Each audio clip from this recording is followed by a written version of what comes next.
students. Let us have the discussion today about the vouching and verification. These are the two important crucial questions in the auditing subject. It is the first topic. It is given. It is a voucher, vouching and verification. In under that voucher, meaning voucher is a piece of substantiating evidence in the form of a written record of expenditure, disbursement, or completed transaction. Voucher means it is a supporting evidence. Supporting evidence, that is called voucher. Yeah. Whenever we make the payment, we prepare the voucher and get it signed from the recipient. Yes, that is called the voucher. Voucher means it is a supporting evidence. Yeah. आगे बढ़ो. Example of type of voucher: cash memo, sales invoice, purchase requisition slip, purchase invoice, gatekeeper note, bank paying slip, bank statement, minute book, etc. Number of evidences are there in our field.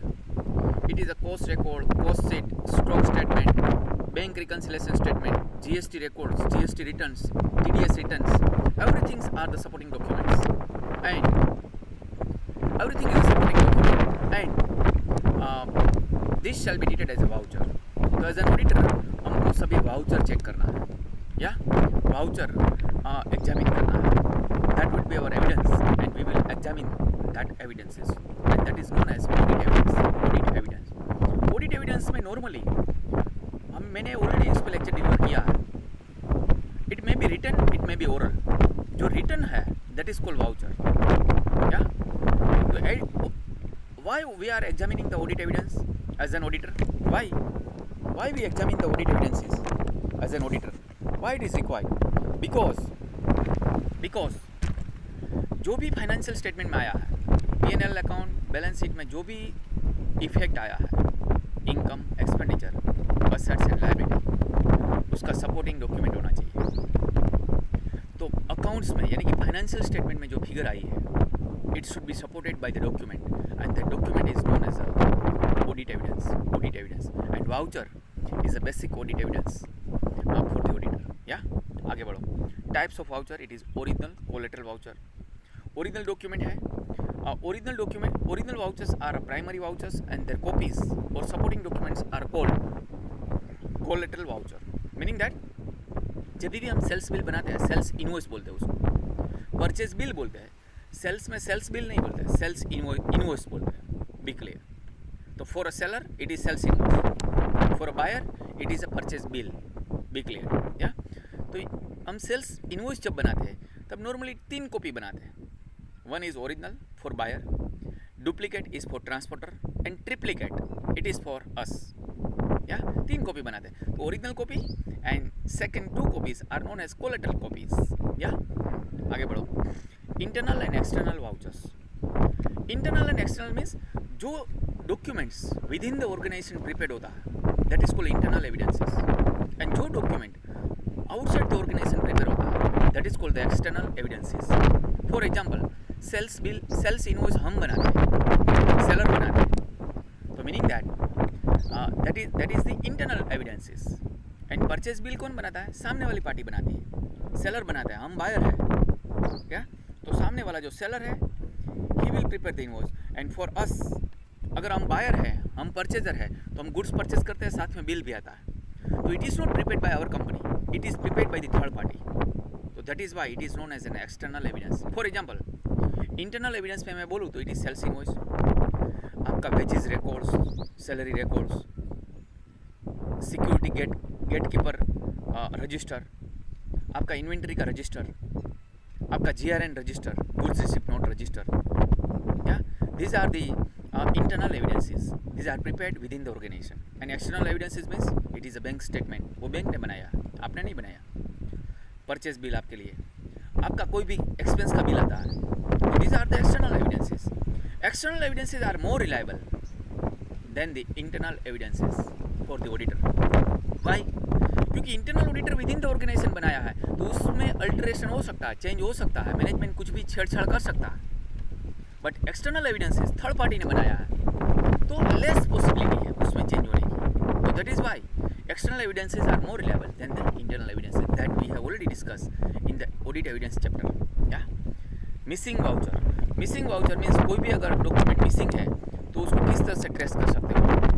तो इसमें लिखा missing voucher can be any of the following: missing cash memo, missing page in a cash cancellation statement, any document can be miss out. या तो voucher could become missing due to कौन कौन सी चीज़, wrong और careless filing of document. अगर आप proper filing नहीं करते हो तो डॉक्यूमेंट मिस हो जाता है। बाद में unintentional non awareness of statutory requirement, आपको काफ़ी बार पता नहीं होता, आपने 1-2 साल तक मेंटेन किया, बाद में आपको पता नहीं कि उसको 8 साल तक मेंटेन करना, आपको पता होना चाहिए। Books of accounts to be maintain for 8 years, हम उसको कंपनी लॉ में देखेंगे, जब कंपनी लॉ का पोर्शन हम देखेंगे इसमें ऑडिट में, वहाँ आएगा। तो अभी भी सुन लो, books of accounts to be maintain for 8 financial years, 8 साल तक लीगली मेंटेन करना है। तो काफ़ी बार हमको वो पता नहीं होता, तो 2-3 साल के बाद आप उसको मिसप्लेस कर देते हो, तो ऐसा भी होता है।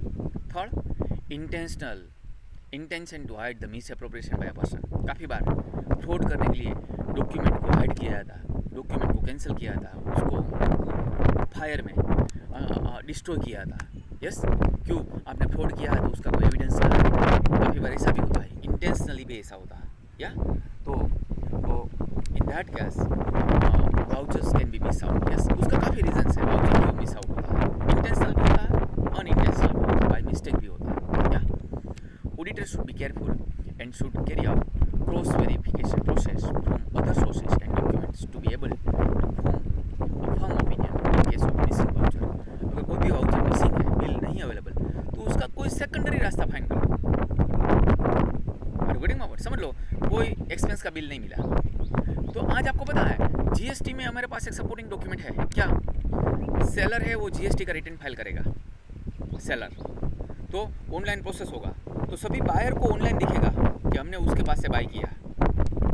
तो अगर मेरे बाय किया है, उसका वो एक्सपेंस का सपोर्टिंग डॉक्यूमेंट नहीं मिल रहा, मगर जीएसटी के पोर्टल से आप चेक कर सकते हो, form number 2A GSTR 2A में आपको सब कुछ दिखता है, आपने किस किस के पास से बाय किया, तो वहाँ से भी आपको पता चल सकता है। क्या as an auditor you can verify, you can make the cross test. Yes, क्या आपने ये जेन्युइनली परचेस किया है या नहीं किया। अगर बिल मिस आउट हुआ है तो हम उसका पेमेंट रिकॉर्ड चेक कर सकते हैं कि पार्टी को पेमेंट किया है तो यस, तो it is an evidence. Number 2, हम जीएसटी रिकॉर्ड चेक कर सकते हैं, GSTR 2A, सेलर ने अगर सेल किया तो बायर के GSTR 2A में दिखेगा, उसने जो भी परचेस किया वो सब कुछ वहाँ दिखेगा, तो वहाँ से हम क्रॉस टेली कर सकते हैं। तो मेरे इन्वेंट्री के रिकॉर्ड में से चेक कर सकते हैं, अगर मटेरियल आया है तो इन्वेंट्री में आया होगा, तो वहाँ से भी हम चेक कर सकते हैं, सिक्योरिटी गेट रजिस्टर से भी चेक कर सकते हैं, काफ़ी जगह से हम क्रॉस टेली कर सकते हैं। या ऑडिटर जब भी वो डॉक्यूमेंट नहीं मिलता तो auditor should be very careful. कोई और रास्ते से क्रॉस टेली करने के लिए ट्राई करो। If you are satisfied then you can give the unqualified opinion. If you are not satisfied with the missing document then you should deliver the disclaimer of opinion. मैंने 4 category का opinion पढ़ाया, starting से मैं पढ़ाता आ रहा हूँ। कौन सी 4 category है? Unqualified, that is called clean opinion, second qualified, third adverse opinion, and fourth disclaimer of opinion. Unqualified means when everything is clean, I am completely satisfied with all supporting documents, with cross tally, with examination, vouching, verification, I am completely satisfied. The financial statement gives true and fair view, then I'll deliver unqualified opinion, clean opinion. Qualified opinion, I have some material reservations. मेरा कुछ material reservations है, material observations है, मैंने कोई material mistakes पकड़ी है, in that case I deliver the qualified opinion. Adverse opinion जब आपने मटेरियल भी है एंड परवेसिव भी है, मटेरियल तो है ही है मगर परवेसिव है, मतलब पूरे फाइनेंशियल पे उसकी मेजर इम्पैक्ट जा रही है, that is called pervasive, then you should deliver the adverse opinion, क्योंकि पूरी बैलेंस शीट एंड P&L गलत दिख रहा है। तो मटेरियल तो क्वालिफाइड में भी था, जब आप क्वालिफाइड ओपिनियन दे रहे हो it is material but it is not pervasive, मगर मेजर इम्पैक्ट नहीं जा रही है P&L पे, तो आपको क्वालिफाइड ओपिनियन देना। मटेरियल भी है एंड परवेसिव भी है, तो परवेसिव मीन्स पूरे P&L बैलेंस शीट पे इम्पैक्ट जा रही है, in that case you should deliver adverse opinion. जब आपको ऑडिट एविडेंसेस नहीं मिल रहा है, सपोर्टिंग डॉक्यूमेंट प्रॉपर नहीं मिल रहा है, it is material and at the same time it is pervasive in nature, in that case you should deliver disclaimer of opinion, क्योंकि आपको सपोर्टिंग डॉक्यूमेंट नहीं मिला है तो you can not deliver the proper opinion, that is why you should deliver the disclaimer of opinion. या तो वो time पे आपको जब डॉक्यूमेंट ना मिले तो आपको संभाल के चलना चाहिए, क्रॉस टेली करो। अगर क्रॉस टेली में if you are satisfied then you can deliver the unqualified clean opinion, if you are not satisfied then you can deliver the 4th category of opinion disclaimer of opinion. या अगर mistake material नहीं है, immaterial है, in that case what I prefer, you should deliver first category of opinion. It is unqualified clean opinion, because mistake is not material. It is not affecting the investor's decision. Material means those mistakes which can affect the investor's decision whether to buy or sell the equity shares of the company. In that case, it is called the material. If it is immaterial, doesn't affect the investor's decision, it is called immaterial. In that case, no need to worry. Audit में materiality concept follow करने का. अगर immaterial mistake है तो always give the clean opinion. No problem. छोटी छोटी mistake होती है, no problem. You can deliver. Management को बोलो करेक्ट कर ले and you can deliver the clean opinion. या अगर मटेरियल इम्पैक्ट है, परवेसिव नहीं है, मटेरियल है, तो क्वालिफाइड ओपिनियन दो. मटेरियल एंड परवेसिव दोनों है तो एडवर्स दो. एंड जब डॉक्यूमेंट नहीं मिल रहा, वो मटेरियल एंड परवेसिव है तो डिस्क्लेमर ऑफ ओपिनियन देना चाहिए. या तो वाउचिंग किसको बोलेंगे? What is called vouching? अब क्लियर हो गया. अकाउंटिंग रिकॉर्ड, आप एंट्री पास करते हो, वो एंट्री टैली में जाता है, अकाउंटिंग एंट्री पास हुआ, सिस्टम में गया, उसमें से पोस्टिंग होता है लेजर में से ट्रायल बैलेंस में जाता है, ट्रायल बैलेंस में से बैलेंस शीट एंड पीएल में जाता है. वो एज एन ऑडिटर आपको साइन करना है. तो अगर अकाउंटिंग एंट्री परफेक्ट गया है तो बैलेंस शीट तक इफेक्ट बराबर गया है. या तो balance sheet and PNL perfect है. तो अकाउंटिंग एंट्री मीनिंग दे अकाउंटिंग रिकॉर्ड्स आपको किसके साथ चेक करना है? सपोर्टिंग एविडेंसेस के साथ चेक करना, वाउचर के साथ चेक करना. That is called vouching. Vouching किसको बोलेंगे? Examination of accounting records with its supporting documents. That is called vouching. मैं आपको एक एग्जांपल देता हूँ. परचेज में पूरे साल अपने अकाउंटेंट ने एंट्री पास किया, परचेज का पूरा रिकॉर्ड रेडी हो गया, परचेज रजिस्टर रेडी हो गया, पूरे साल अपने अकाउंटिंग एंट्री पास किया, 1 लाख एंट्री पास किया परचेज की. तो परचेज अपने टैली में एंट्री पास किया, लेजर में गया, ट्रायल बैलेंस में गया एंड पीएनएल में चला गया एंड बैलेंस शीट में क्रेडिटर्स चला गया. या अब जब मैं ऑडिट में जाऊंगा तो मैं जो अकाउंटिंग एंट्री पास हुआ ना परचेज की, वो एंट्री उसका मैं प्रिंट ले लूँगा, 1 लाख एंट्री की प्रिंट ले लूँगा. तो ये 15 पेज में प्रिंट आ जाएगी. या बाद में वो एंट्री किसके साथ चेक करूँगा? परचेज बिल के साथ.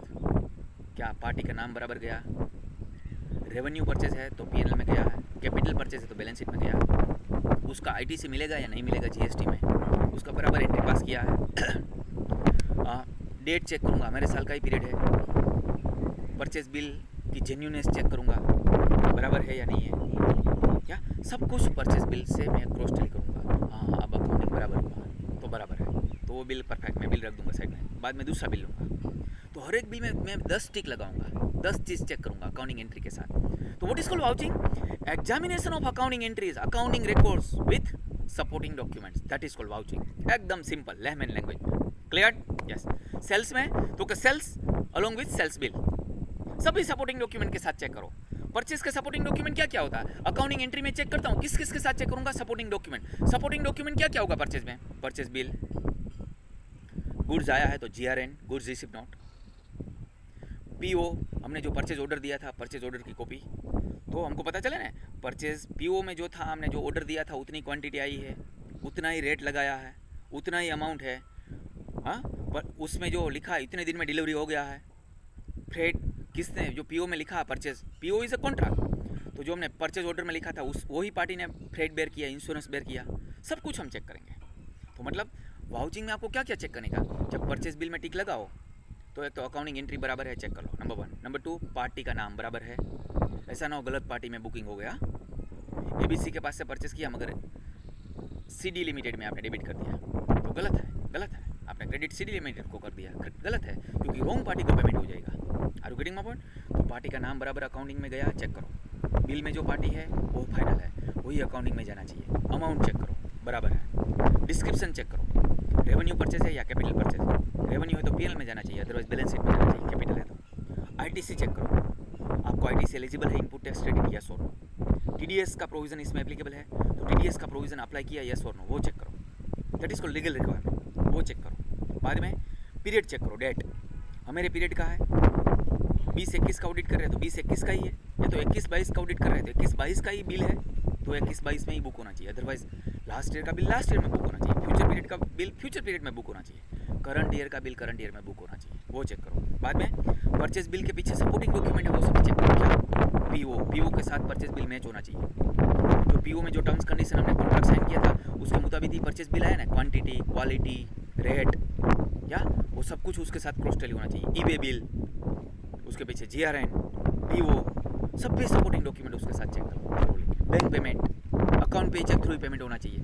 या ये 10-12 चीज़ आपको चेक करनी है। आई रिपीट, कौन सी 10-12 चीज़ वाउचिंग में चेक करने का आपको याद रख लो, माइंड में फिट कर लो। कोई भी वाउचिंग अगर एग्जामिनेशन हॉल में आए, बस ये 10-12 चीज़ आपको लिख देने का। नंबर 1 ऐसा लिखने का, vouch the date on the bill. Bill पे जो डेट लिखा है वो मेरे साल की है, यस और no. It is following in over period, yes और no. Examine that. Number 2, examine the quantity. Number 3, vouch the rate. जो रेट हमने पीओ में डिसाइड किया था वही रेट है। Examine the total amount. Examine the accounting entry. Accounting entry बराबर pass हुआ, यस और नो, वो थरोली चेक करो। बाद में examine whether ITC is allowed, yes और no. Examine whether TDS is applicable, yes और नो। एग्जामिन दैट क्या पार्टी का नाम बराबर डाला है, यस और no, party name. Examine that all supporting document. Purchase bill के पीछे जितने भी सपोर्टिंग डॉक्यूमेंट है वो सभी चेक कर लो। Examine the description mention on the bill whether it is revenue purchase या capital purchase. If it is capital purchase, then it should go to balance sheet, and accordingly depreciation should be charged. Examine that. Revenue purchase, then it should be charged to P&L account directly. Yeah? Are you getting my point? Yes. तो in this way ये 10-12 point आपको check करना चाहिए। हाँ, मैं तो ये भी बोलता हूँ, परचेज बिल आया तो बिल को पलटाओ पीछे, 5-6 लोग के साइन हुई, यस और नो। कौन सा, कहाँ से स्टार्ट होता परचेज? सिक्योरिटी गेट पे जब परचेज गुड्स आता है, मैंने आपको पढ़ा दिया है, तो सिक्योरिटी वाले का स्टैंप आता है, साइन होता है। गुड्स कौन चेक करता है? क्यूसी वाला है, तो क्यूसी का स्टैंप होता है कि वेरीफाइड। बाद में गुड्स रिसिप्ट नोट, स्टोर वाला है कि गुड्स रिसिप्ट, तो स्टोर वाले का साइन होता है। परचेज डिपार्टमेंट का साइन होता है। पेमेंट के टाइम पे अकाउंट डिपार्टमेंट का साइन होता है। तो पीछे पूरी इंटरनल कंट्रोल सिस्टम दिखती है। सभी बिल के पीछे complete internal control system comply किया या सो, वो भी चेक करो। बाद में ये बिल को साइड में रखो, बाद में दूसरा बिल उठाओ। ये बिल परफेक्ट है तो दूसरा बिल उठाओ, आर्गुमेंट में, और यहाँ टिक लगा दो। आपके परचेज रजिस्टर ने जो आपने अकाउंट में से जो प्रिंट निकाला था ना परचेज रजिस्टर का, हाँ, ये फर्स्ट ट्रांजेक्शन हो गया ऑडिट। तो मेरी ऑफिस में से जो हमारे बच्चे ऑडिट करने के लिए आते हैं, वो ये 15 पॉइंट का चेकलिस्ट लेके आते हैं कि परचेज में 15 पॉइंट चेक करने का हर एक बिल में। ये बिल आया, बिल में 15 पॉइंट चेक कर लो, बाद में परफेक्ट टिक लग गया 15 जगह पे, बाद में वो बिल साइड में रख दो, दूसरा बिल लो, और हमारे जो परचेज रजिस्टर था उसमें टिक कर दो कि परफेक्ट। अब दूसरा बिल लो। दूसरे बिल में कोई जगह पे प्रॉब्लम आता है तो वहाँ परचेज रजिस्टर में डाउन कर लो और वहाँ क्वेरी लिख लो कि ये प्रॉब्लम है। बाद में तीसरा बिल लो। अकॉर्डिंगली पूरे दिन में अगर आपने 100 बिल चेक किया, इसमें 5 क्वेरी आपकी है, तो क्वेरी लिस्ट में परफेक्ट लिख दो। इवनिंग में अकाउंटिंग डिपार्टमेंट के हेड के साथ पूरा डिस्कशन कर लो।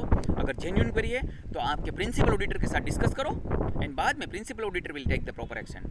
जब वो अपना ओपिनियन ड्राफ्ट करेगा उसमें उसको इंक्लूड करेगा कि उसको अनक्वालिफाइड देना है, क्वालिफाइड, एडवर्स या तो डिस्क्लेमर देना है। Are you getting my point? और जो आपने परचेज 100 बिल चेक किया, वो बिल की कॉपी लेके आपके ऑफिस में नहीं आना।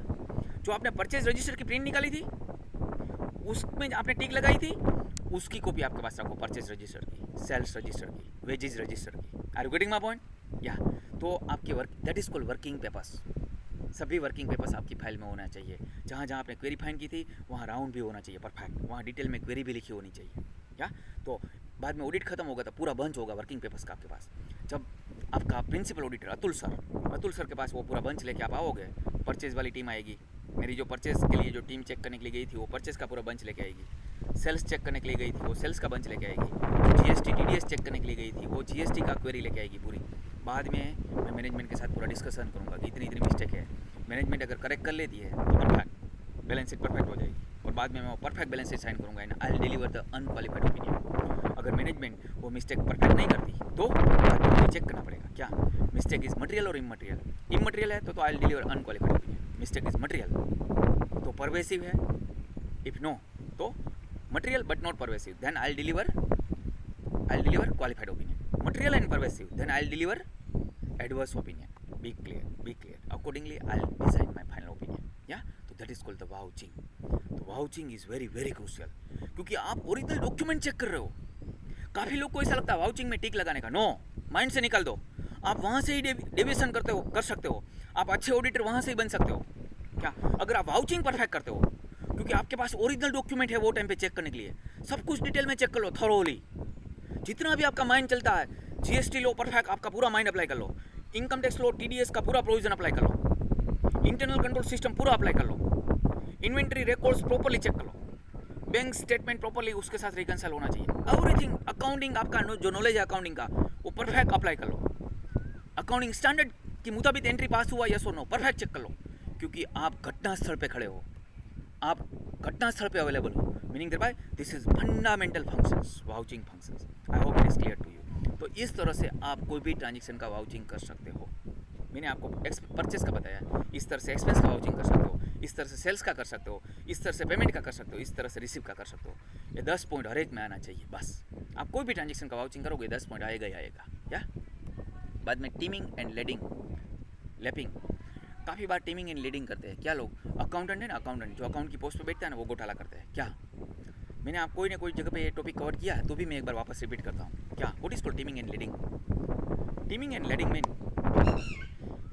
अकाउंटेंट की पोस्ट पे बैठा है, समझ लो आज हमने मिस्टर ए बी सी को सेल किया कंपनी ने, मिस्टर ए के पास आज 2 लाख रुपीज़ कैश आया आज, तो अकाउंटेंट ने उसकी एंट्री पास नहीं किया अकाउंट में, तो एंट्री पास नहीं हुआ तो अकाउंट में बैलेंस नहीं बढ़ा, और वो 2 लाख है वो अपने पॉकेट में रख दिया।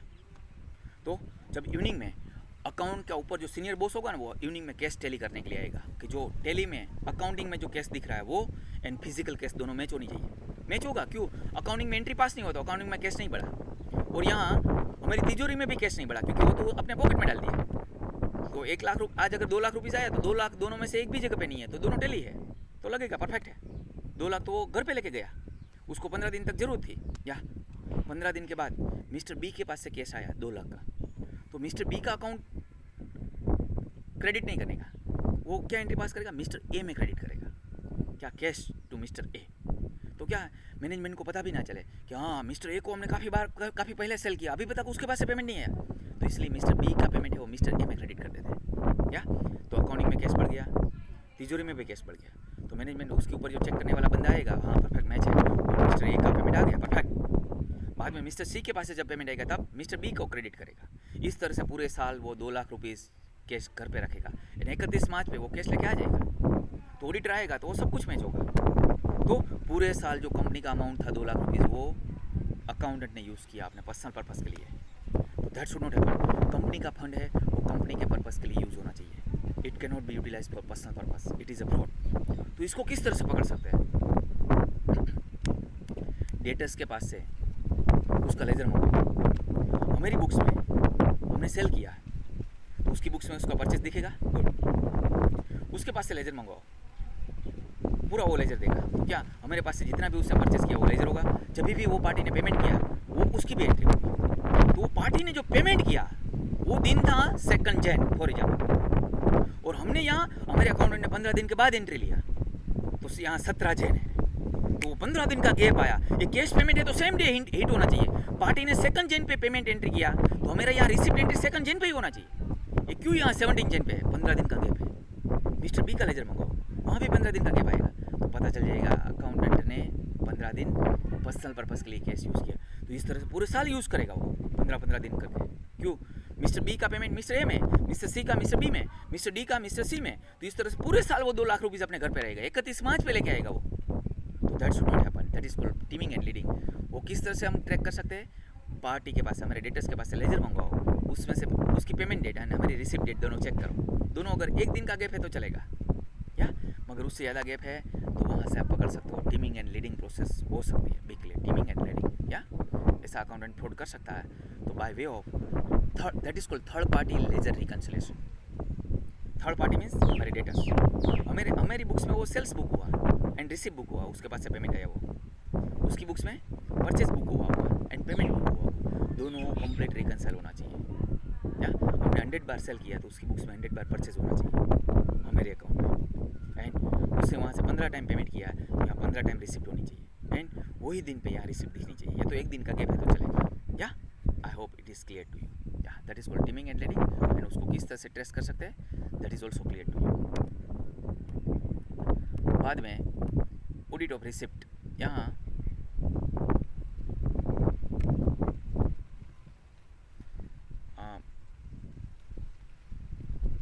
ये जो वाउचिंग किया, वाउचिंग है कैश सेल्स का कैसे वाउचिंग करोगे, सेल ऑफ असेट का कैसे वाउचिंग करोगे, एज पर माई अंडरस्टैंडिंग, क्या जो मैंने वो 10-12 पॉइंट पढ़ाया वही 10-12 पॉइंट आपको याद रखने का। क्या time period, number 2 quantity, number 2 rate, number next total amount, number next proper accounting, number next all supporting documents, number next party name proper होना चाहिए, number next बिल पलटा के चेक करो, इंटरनल कंट्रोल सिस्टम, ये 5 लोग की sign होनी चाहिए properly, meaning thereby this should be sufficient for vouching of any transaction be clear. Description check करो वेदर इट इज रेवेन्यू और कैपिटल.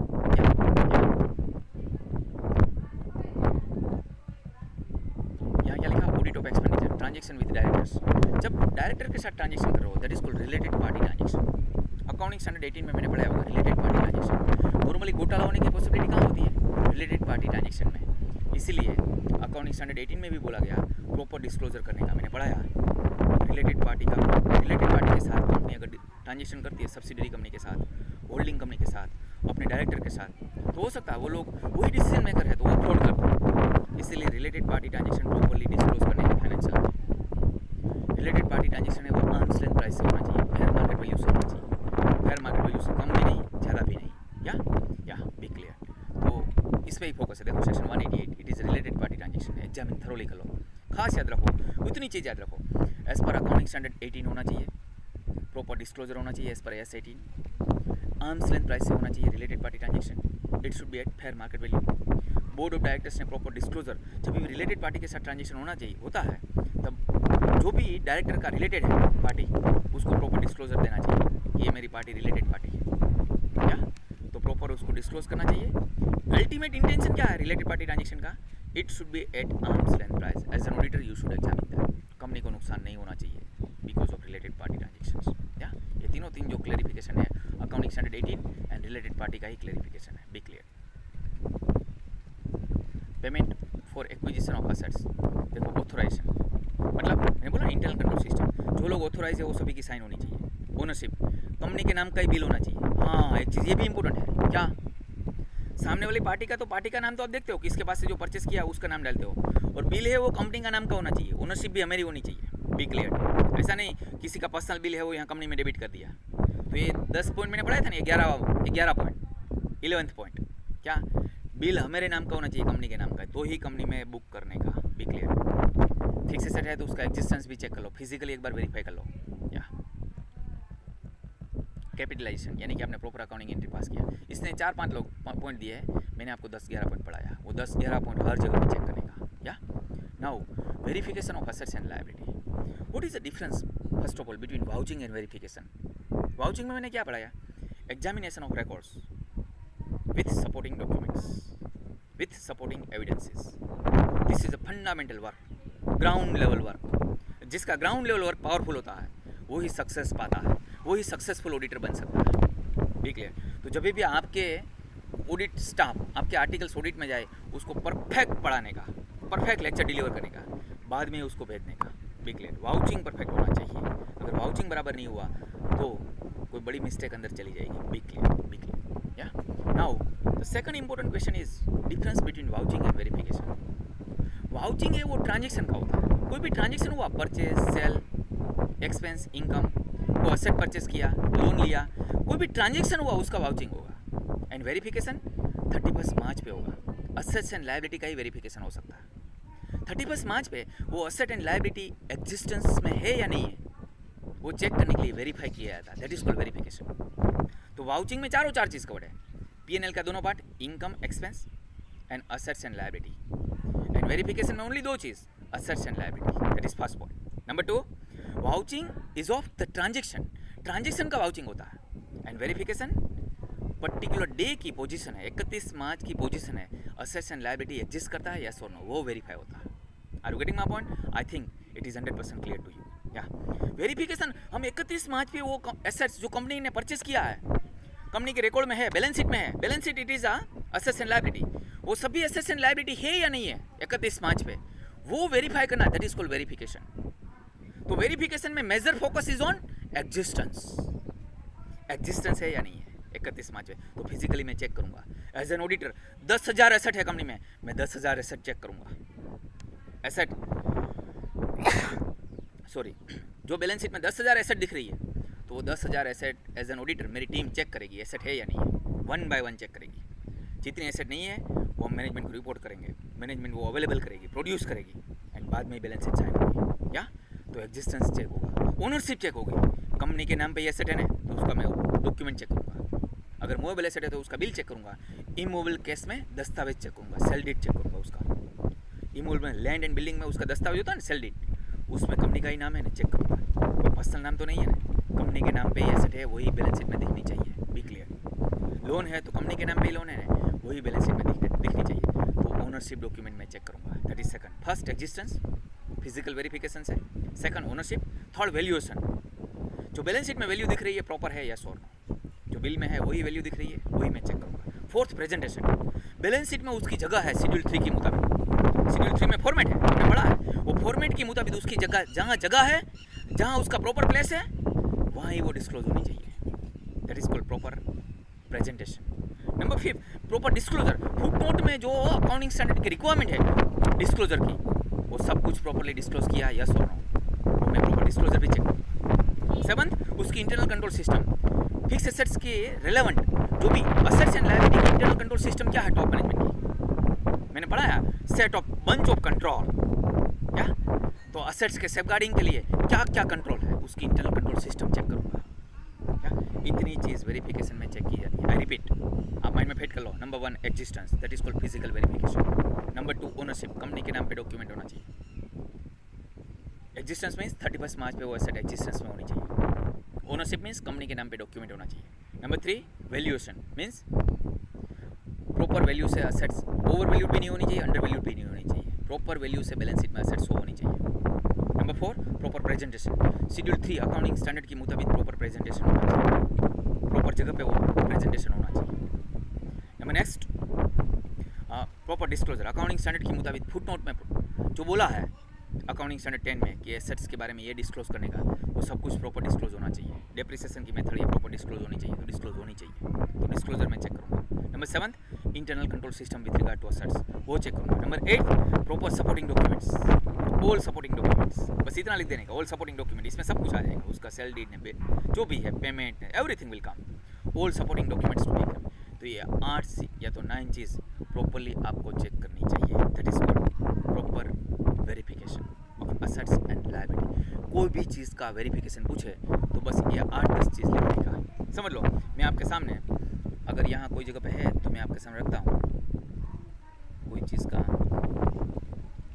जो यही लिखा देखो, ये 1 proper true and fair view, number 2 assets existence में है या नहीं है, 3 ओनरशिप, 4th वैल्यूएशन, वही है प्रॉपर यस। तो आपको ये 8-10 चीज़ माइंड में फिट करो। चलो मैं आपको प्रैक्टिकली एक चीज़ का वेरिफिकेशन करवाता हूँ, how to conduct the verification work, जो यहाँ है ना, क्या मैं आपके सामने रखता हूँ। चलो ना, वो छोड़ो साइड में। अगर हम लैंड एंड बिल्डिंग का वेरिफिकेशन करते हैं तो क्या क्या लिखने का, आपको एग्जामिनेशन हॉल में पूछा short note, verification of land and building, कोई भी असेट एंड लायबिलिटी का वेरिफिकेशन पूछ सकते हैं। तो चलो मैं आपके सामने एक एग्जाम्पल रखता हूँ, उसमें हम 10 चीज़ वेरीफाई करते हैं। नंबर 1, क्या वो land and building physically verify करो, फिजिकली है या नहीं चेक करो। या verify the assets is existed as on 31 मार्च फिजिकली यस और नो। नंबर 2, क्या ownership document, examine the ownership document, company के नाम पे लैंड बिल्डिंग होनी चाहिए। नंबर 3 प्रॉपर वैल्यूएशन, अगर लैंड है तो एट कॉस्ट शो होना चाहिए, एंड बिल्डिंग है तो cost less depreciation till date net से शो होना चाहिए। Number 4 proper presentation balance sheet में। नंबर 5 बैलेंस शीट में किस तरह से प्रेजेंटेशन होता है, मैंने कैश फ्लो स्टेटमेंट में आपको कोई ना कोई जगह पे परफेक्ट डिटेल में पढ़ाया कि टोटल 8 कॉलम होता है, अकॉर्डिंगली आपको पूरा प्रेजेंटेशन देने का, फुटनोट में प्रॉपर डिस्क्लोजर देने का, या असेट्स की डेप्रिसिएशन की पॉलिसी क्या है वो सब कुछ आपको फुटनोट में डिस्क्लोज करने का। Number next proper internal control system check करने का, लैंड बिल्डिंग की, लैंड परचेस करने की कंट्रोल सिस्टम क्या है ऑर्गेनाइजेशन में, कौन कौन अथॉरिटी है, जो अथॉरिटी है जो 5 लोग को अथॉरिटी दिया तो 5 लोग की साइन है या सो परचेज में, वो चेक करने का। Number next what we can verify next that cash, इतनी चीज़ अगर हमने लैंड एंड बिल्डिंग में चेक किया, बाद में डेप्रिसिएशन का हर साल अकाउंटिंग एंट्री परफेक्ट पास हुआ यस और no, that should be examine. तो ये 8-10 चीज़ आपको प्रॉपर्ली एग्जामिन करनी चाहिए with regard to land and building, या that is called verification of land and building.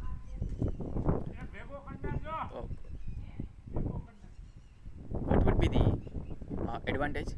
ये advantage लिखा है, it avoids the manipulation of accounts, it guards against the improper use of assets, it ensures the proper recording and valuation, meaning thereby overall balance sheet will reflect true and fair view. Last one, true and fair view of the financial position of the company. That is why we carry out verification of all assets and all liabilities. Be clear, yeah. Verification के लिए काफ़ी method है. क्या क्या method है मैंने कोई जगह पे पढ़ाई थी आपको. ऑडिट एविडेंसेस चेक करने के लिए, या वेरिफिकेशन करने के लिए मैंने आपको पढ़ाया था. ऑडिट एविडेंसेस या तो इंटरनल कंट्रोल सिस्टम इवेल्यूएट करने के लिए 8-10 मेथड मैंने पढ़ाई थी. कौन सी? Inspection, observation, third party confirmations, inquiry, discussion with top management, flow chart, वो सभी मेथड यहाँ भी आप यूज़ कर सकते हो. या how to conduct the verification work, वो जो मैंने 10 पॉइंट अभी पढ़ाया वो 10 पॉइंट आप अप्लाई कर सकते हो. बी क्लियर, या. तो this was all about the verification task. ये 10 पॉइंट आपको चेक करना है तो 1 मिनट में मैं चेक करवा दूँ. देखो, examine the documentary evidence, all supporting document मैंने पढ़ाया. Number 2, opening balance, this is important. Balance sheet में बैलेंस शीट की मूवमेंट कैसी होती है, हमने कैश फ्लो स्टेटमेंट देखा. Opening plus purchase minus sale is equal to closing. तो ओपनिंग बैलेंस अगर परफेक्ट, आपको पता है पीएनएल की कोई आइटम का ओपनिंग बैलेंस कैरी फॉरवर्ड नहीं होता. जस्ट पीएनएल इटसेल्फ जो रिजर्व एंड सरप्लस आता है उसका ही कैरी फॉरवर्ड होता है. क्या बाकी पूरी बैलेंस शीट का सभी जो क्लोजिंग बैलेंस है that would be the opening balance for the next year. क्या तो अगर हम करंट ईयर में अगर चेक कर रहे हैं 31 मार्च में, तो पहले ओपनिंग बैलेंस चेक कर लेना चाहिए. मैं ऑडिट में जाता हूँ तो पहला काम ये करता हूँ, ओपनिंग बैलेंस सभी चेक कर लो. तो last year audited balance sheet में जो क्लोजिंग बैलेंस था वो सभी करंट ईयर में ओपनिंग बैलेंस होना चाहिए. या this is important point for verification. Next, verify the acquisition on the basis of order invoice, यानी कि all supporting documents. Number next, verify the self constructed asset. अगर कंपनी ने खुद ने सेल्फ कंस्ट्रक्ट किया है तो उसके relevant all expenditure, material and expenses all are capitalize या solve. Check. Number next, ensure that the fully return fixed assets are properly recorded. अगर पूरी डेप्रिसिएट हो गई है तो it should be recorded, it should be presented in the balance sheet at nominal value. एक nominal value 5,000 से उसको disclose करने का.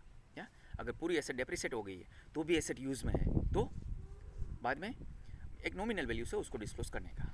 Normally 5% of the total cost, वो वैल्यू से उसको डिस्क्लोज करने का. या see the authority for disposal of asset, that is called internal control system. Internal control system जब भी मैं बोलूँ तब 3 चीज़ की इंटरनल कंट्रोल सिस्टम आपको चेक करने का वेरिफिकेशन में. क्या? For purchase of asset, use of asset and sale of asset. ये तीनों की इंटरनल कंट्रोल सिस्टम चेक करो. जिस लोग को अथॉरिटी है वही अथॉरिटी ने परचेस किया है, वही अथॉरिटी की ऑर्डर के मुताबिक यूज़ हो रहा है एंड वही अथॉरिटी की ऑर्डर के मुताबिक सेल हुआ है. Be clear. तो internal control system with regard to purchase, use and sale, examine that. Follow the proper procedure to ascertain the omissions. Examine the ownership. Ownership also we discuss. Existence also we discuss. So these are the points to be. तो practically यानी कि this 10 points to be examined thoroughly. जो मैंने आपको 10 point पढ़ाया है, 10 point अगर mind में परफेक्ट सेट करके रखोगे तो it would be sufficient in that case. तो वाउचिंग में मैंने 10 पॉइंट पढ़ाया, वेरिफिकेशन में 10 पॉइंट पढ़ाया. वो 10 पॉइंट आपकी नोटबुक में लिख लो और वो 2-3 बार देख लो. कोई भी ट्रांजेक्शन आए वो 10 पॉइंट पे ही फोकस करने का. That is called my vouching, that is called my verification. आपको एग्जामिनेशन हॉल में आए वाउचिंग ऑफ परचेस तो आपको वही 10 पॉइंट लिखने का. वाउचिंग ऑफ सेल्स तो सेल्स एंगल से 10 पॉइंट लिखने का. वाउचिंग ऑफ सैलरी रिकॉर्ड्स तो वही 10 पॉइंट लिखने का. Verification of land and building, verification of plant and machinery, verification of inventory तो आपको वही 10 पॉइंट हिट करने का. वाउचिंग का मैंने अलग 10 पॉइंट लिखवाया, वेरिफिकेशन का अलग 10 पॉइंट देखा. Yes, I hope it is clear to you. चलो ये चैप्टर आई थिंक यहाँ ख़त्म हो रहा है. Vouching and verification is over. Yeah. In the next session, now it is the last topic. It is a provisions relating to audit under the Companies Act. अब Companies Act में यानी auditor का appointment, auditor की qualification, auditor का disqualification, everything, rotation, audit report, everything will discuss in the last session, last unit, या last study note. या I hope it is clear to you. चलो good bye.